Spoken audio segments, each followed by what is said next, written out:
Halo, aku Yusi, di sini sebagai apoteker.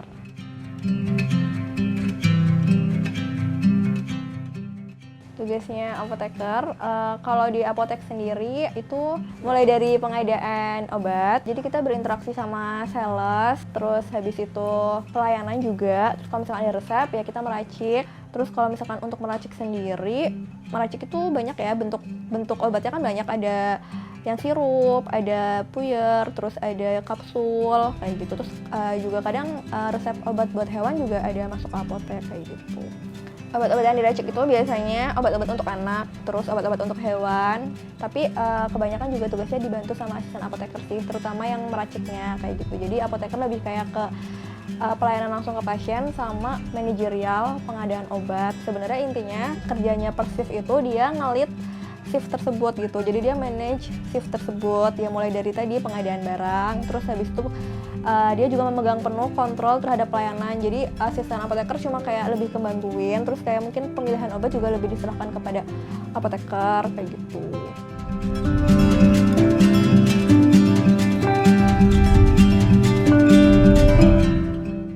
Ya, apoteker itu adalah suatu bentuk profesi dari pendidikan farmasi gitu. Seseorang menjadi apoteker, pertama kan itu tadi ambil S1 farmasi.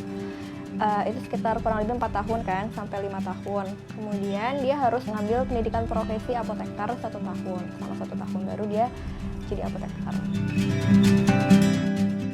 Motivasinya ya, awalnya kenapa jadi apoteker, dulu waktu SMA suka banget pelajaran kimia. Tapi pengen ambil ilmunya tuh yang aplikatif gitu, jadi ambilnya farmasi, karena kalau misalkan kimia murni kan kayak maksudnya nggak langsung aplikatif ke masyarakat gitu, tapi kayak dia untuk jadi ilmuwan dan lain-lain. Sedangkan kalau farmasi kan dia ranahnya di kesehatan, bertemu orang banyak, terus aplikatif sih. Selain kalaupun misalkan kita udah nggak bekerja di bidang apotek, maksudnya nggak jadi apotekernya gitu, juga bisa dipakai untuk sehari-hari. Jadi kalau di kesehatan tuh ada namanya swamedikasi. Swamedikasi itu pengobatan oleh diri sendiri kayak gitu. Jadi seenggaknya kalau penyakit-penyakit yang nggak parah itu, bahkan mungkin bukan apoteker juga kita bisa melakukan swamedikasi, tapi dengan bantuan apoteker kayak gitu.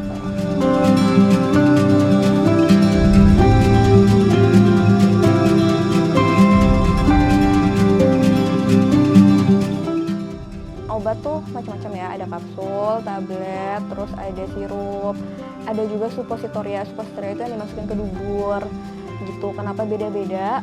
Kalau misalkan perbedaan antara kapsul sama tablet itu biasanya karena stabilitas dari zat kimianya kan stabilnya dibentuk apa gitu. Kalau misalkan stabilnya dibentuk serbuk, jadi nanti dia dimasukkan ke kapsul. Kalau dia stabilnya dibentuk padat, dia di tablet. Terus kalau misalkan kenapa dibentuk sirup, terus suppositoria itu untuk memudahkan. Kalau sirup itu kan untuk anak-anak ya, terutama itu kan lebih mudah. Terus juga dia kalau sirup itu di dalam tubuh tuh nggak perlu dicerna gitu ya, langsung masuk ke aliran darah. Jadi dia juga efeknya lebih cepat. Terus kalau kenapa dibuat suppositoria ini juga umum ya, itu biar efeknya lebih cepat. Misalkan udah demam tinggi, kalau misalkan dia pakai obat yang dimasukin lewat dubur itu secara teori efeknya lebih cepat dibandingkan obat minum.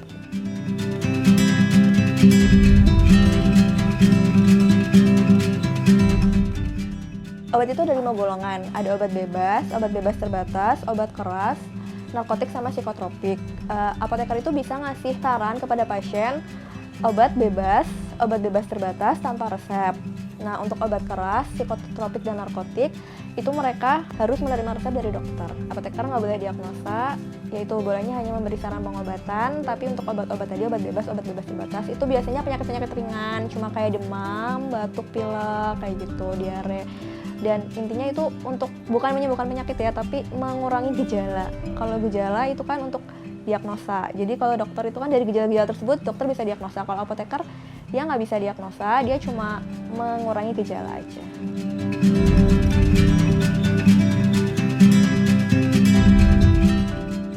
Sebenarnya kan ada pakem-pakem, kayak misalkan antibiotik tuh harusnya nggak boleh dijual tanpa resep kayak gitu. Terus kayak itu obat narkotik, psikotropik apalagi. Terus obat bebas dan obat bebas terbatas itu kan memang bisa diberikan tanpa resep. Cuman ada beberapa jenis obat dari obat-obat bebas dan obat bebas terbatas itu yang efek sampingnya itu tidak diinginkan. Seperti misalnya obat-obat pencahar biasanya disalahgunakan buat melangsingan tubuh. Jadi kita sebagai apoteker juga di sini menjaga supaya obat yang didistribusikan ke pasien itu tepat. Jadi mereka benar-benar menggunakannya untuk tujuan yang sebenarnya, yang seharusnya gitu. Caranya tegas gitu untuk tidak memberikan kepada pasien-pasien yang ada indikasi menyalahgunakan obat-obatan tersebut.